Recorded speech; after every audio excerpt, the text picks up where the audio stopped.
Hello దోస్తులు, మామిడికాయలు ఏం చేస్తారక్క అన్ని పడిపోయినారు అని అడిగినారు కదా. సో ఇవైతే తినే మామిడికాయలు అనమాట. ఇవి ఆల్రెడీ నైట్ వర్షానికి పడిపోయినాయి కాబట్టి వీటిని సపరేట్ చేసిన. ఇవన్నీ దెబ్బ తిని మొత్తం ఖరాబ్ అయిపోయినాయి మామిడికాయలు ఒక్క రోజుకే. ఇవేమో మంచిగా ఉన్న మామిడికాయలు. సో పెద్ద పెద్ద సపోర్ట్లు అయితే పడిపోయినాయి అనమాట.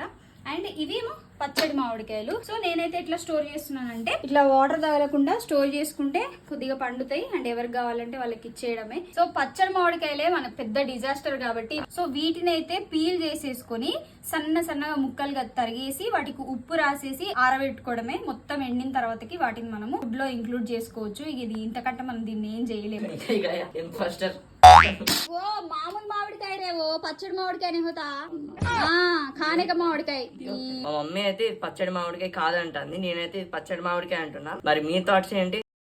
ఇది గైస్ మామిడికాయల మ్యాటర్. మీళ్ళలో కూడా ఇట్లానే చెట్లుంటే మీరు కూడా ఇట్లానే ఫీల్ అయ్యారా? నాకు కమెంట్ సెక్షన్ లో షేర్ చేయండి. Thank you so much for watching. By.